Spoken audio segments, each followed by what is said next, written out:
So, I committed to doing 75 hard to the letter for 75 days. Did I learn anything? Of course I did.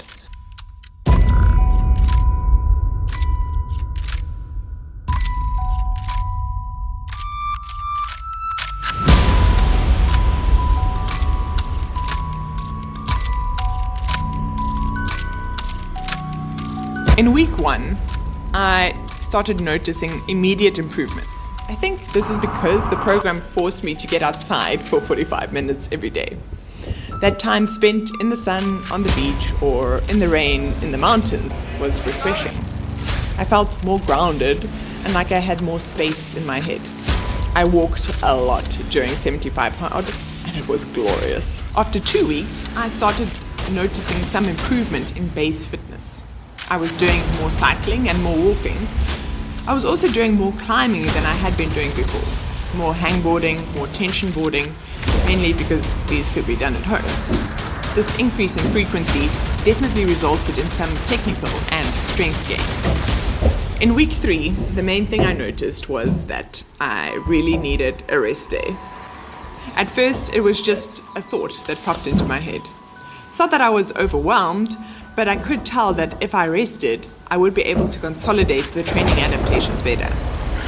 Later in this challenge, this thought became an obsession, like a man lost in a desert who can't stop fantasizing about a drink of water. Weeks 4 to 7 I call the slog. 75 hard is just a lot, and it can easily take over your life rather than add value to your life. This is not a long-term lifestyle that I want. I actually want space to be impulsive and say yes to random things. I want space to rest and reflect. And I don't need to drink 4 liters of water every single day. All that being said, I did learn some cool little tricks by trying to fit everything in. Let me tell you. Number 1, there is a lot of time in a day.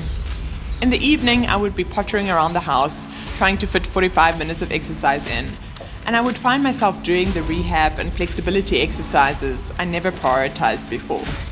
I could even fit balance and stability stuff in while chatting with a friend on the phone. Number 2, rigid rules leave no space for intuition and checking in with yourself. Everything about the 75 hard program is designed to take you further away from yourself. How much you need to eat and drink will change depending on what you're doing that day. For example, when I was hot or when I was doing a lot of aerobic activity, drinking 4 liters a day was super easy. But sometimes my body just didn't need it, and it made me feel sick to drink so much water. This seems counterproductive, yes? Similarly, I could tell that I needed a rest day to stay psyched and prevent injuries.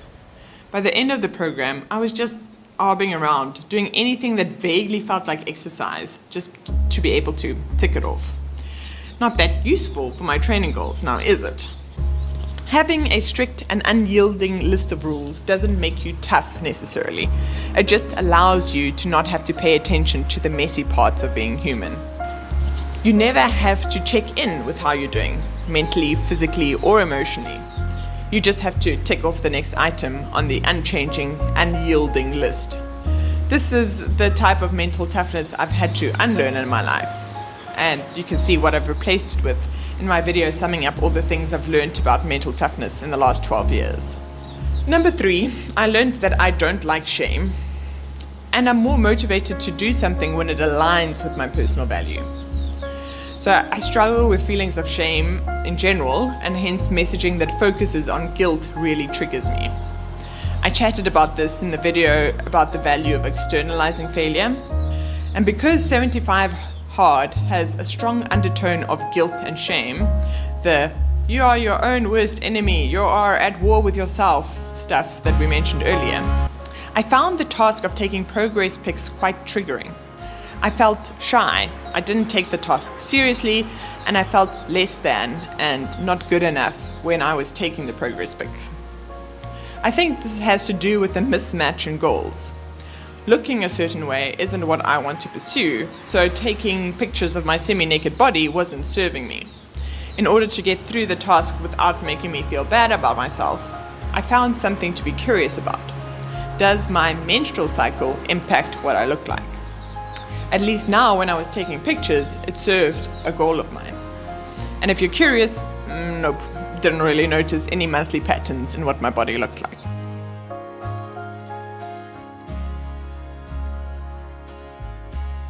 Number 4, creating busy work means that you don't have the capacity to do the actual important, hard stuff. Reading 10 pages of non-fiction was the easiest part of the program for me, and it was satisfying being able to tick it off. But it really didn't help me progress any of my goals. I don't actually need to consume more content. I should actually have been spending those 15 minutes a day producing content, like what you're watching right now.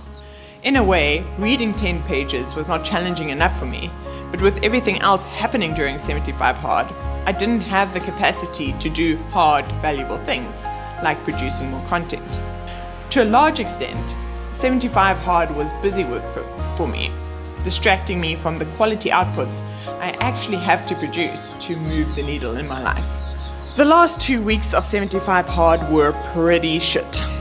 I started resenting everything about the program.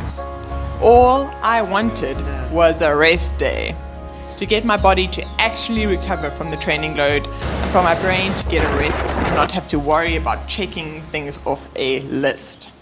I started fantasizing about what I would do when it was all over. Spend a day in bed watching Netflix, not going outside at all, drinking only coffee and hot chocolate.